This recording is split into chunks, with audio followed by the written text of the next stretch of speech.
জান্নাতে সর্বপ্রথম কে প্রবেশ করবেন এবং জান্নাতের সর্দার কে হবেন? পার্থিব জীবনের ভালো কাজের জন্য থাকবে পুরস্কার এবং মন্দ কাজের জন্য থাকবে শাস্তি। আর আল্লাহর তাআলার প্রতি ঈমান আনার প্রতিদান হিসেবে থাকবে পরকালে চিরস্থায়ী জান্নাতের জীবন, কিংবা ঈমান না আনার কারণে চিরস্থায়ী জাহান্নামের জীবন। জান্নাতে প্রবেশের সৃষ্ট জীবের মধ্যে ধারাবাহিকতা থাকবে। জান্নাতে প্রবেশ করে তাদের অবস্থা কেমন হবে তারও বর্ণনা রাসূল সাল্লাল্লাহু আলাইহি ওয়াসাল্লাম আমাদেরকে বিস্তারিত জানিয়ে গেছেন। হযরত আবু হুরায়রা রাদিয়াল্লাহু তাআলা আনহু থেকে বর্ণিত, রাসূলুল্লাহ সাল্লাল্লাহু আলাইহি ওয়াসাল্লাম ইরশাদ করেছেন, সর্বপ্রথম যে দল জান্নাতে প্রবেশ করবে তারা পূর্ণিমার চাঁদের মতো উজ্জ্বল বর্ণের হবে। তার পরের দলটি হবে আকাশের সবচেয়ে বেশি আলোকসম্পূর্ণ তারকার মতো। তাদের মধ্যে কোনো বিরোধ ও বিদ্বেষ থাকবে না। সবার অন্তর একজন ব্যক্তির অন্তরের মতোই হবে। তারা সবাই সকাল সন্ধ্যা আল্লাহর তসবিহ পাঠ করবে। মুসলিম হাদিস 2834। জান্নাতের দরজায় প্রথম টোকা দিবেন যিনি। এই নয়নাভিরাম জান্নাতে সর্বপ্রথম কে প্রবেশ করবেন? এই বিষয়ে রাসূলুল্লাহ সাল্লাল্লাহু আলাইহি ওয়াসাল্লাম ইরশাদ করেছেন, আমি সর্বপ্রথম জান্নাতের দরজায় টোকা দিব। অন্য এক হাদিসে তিনি বলেছেন, আমি জান্নাতের দরজায় দাঁড়িয়ে দরজা খুলতে বলবো। তখন জান্নাতের পাহারাদার বলবে, তুমি কে? আমি বলবো, আমি মুহাম্মদ। তখন সে বলবে, হ্যাঁ, আপনার ব্যাপারে আমাকে নির্দেশ দেওয়া হয়েছে যেন আপনার আগে অন্য কারোর জন্য জান্নাতের দরজা না খুলি। প্রথম যেই উম্মত জান্নাতে প্রবেশ করবে, প্রিয় নবী হযরত মুহাম্মদ সাল্লাল্লাহু আলাইহি ওয়াসাল্লাম শুধু নিজেই প্রথম জান্নাতে প্রবেশ করবেন না, বরং নিজের উম্মতকেও নিবেন।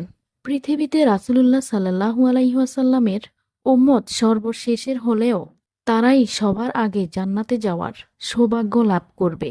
এটি উম্মতে মুহাম্মদের জন্য আল্লাহর পক্ষ থেকে বিশেষ সম্মাননা। রাসূলুল্লাহ সাল্লাল্লাহু আলাইহি ওয়াসাল্লাম আরও ইরশাদ করেছেন, দুনিয়ায় সবার শেষে এসে জান্নাতে প্রবেশ করব।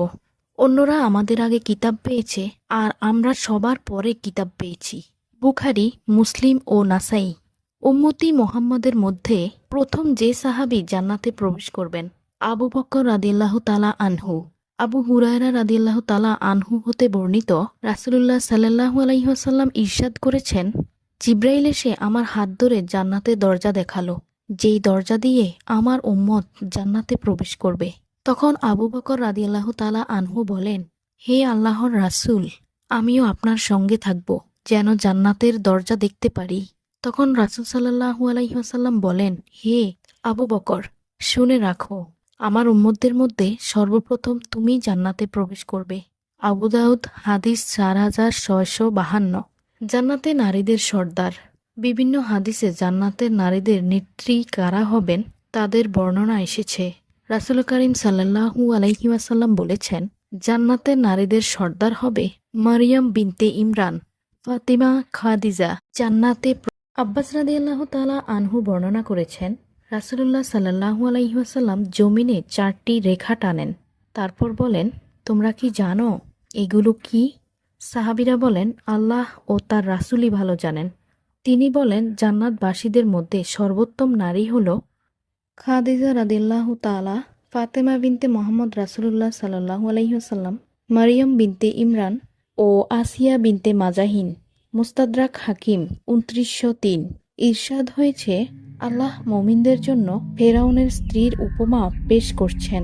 তিনি বলেন, হে আল্লাহ, আমার জন্য জান্নাতে আপনার কাছে একটি ঘর নির্মাণ করুন এবং আমাকে ফেরাউন এবং তার কার্যাবলী থেকে রক্ষা করুন। এবং আবু হুরায়রা রাদিয়াল্লাহু তাআলা আনহু হতে বর্ণনায় এসেছে, জিবরাইল আলাইহিস সালাম আল্লাহর রাসূলের কাছে এসে বললেন, ওই যে খাদিজা পাত্র করে খাবার এবং পানীয় নিয়ে আপনার কাছে আসছেন, তাকে তার রবের পক্ষ থেকে সালাম গ্রহণ করতে বলবেন এবং তাকে জান্নাতে মুক্তের তৈরি ঘরের সুসংবাদ দিবেন, যেখানে কোনো কোলাহল এবং ক্লান্তি থাকবে না। সহিহ বুখারী হাদিস নম্বর 3820, সহিহ মুসলিম হাদিস নম্বর 2432। দরিদ্র মুজাহিদরা আগে জান্নাতে যাবেন। দরিদ্র মুজাহিদরা ধনীদের চেয়েও 40 বছর আগে জান্নাতে প্রবেশ করবেন। আব্দুল্লাহ বিন আমর রাদিয়াল্লাহু তাআলা আনহু বলেন, একদিন আমি মসজিদে বসেছিলাম। দরিদ্র মুজাহিদের একটি দল, তারাও মসজিদে বসেছিল, যেখানে এমন সময় রাসূলুল্লাহ সাল্লাল্লাহু আলাইহি ওয়াসাল্লাম এসে বললেন, দরিদ্র মুজাহিদরা, সুসংবাদ গ্রহণ করো, তাদের চেহারা উজ্জ্বল হোক, কারণ তারা ধনীদের চেয়ে 40 বছর আগে জান্নাতে প্রবেশ করবে। আমি দেখলাম তাদের মুখের রং বদলে উজ্জ্বল হয়ে গেল। আমারও আশা জাগলো, যদি আমি তাদের মাঝে একজন হতাম। দারিমি, হাদিস নাম্বার 2721। সুপ্রিয় দর্শক, এই ছিল আমাদের আজকের ভিডিও। ভিডিওটি ভালো লাগলে লাইক দিন, আর নিয়মিত আমাদের ভিডিও পেতে এক্ষুনি আমাদের চ্যানেলটি সাবস্ক্রাইব করে বেল আইকনটিতে ক্লিক করে দিন। আসসালামু আলাইকুম। আল্লাহ হাফেজ।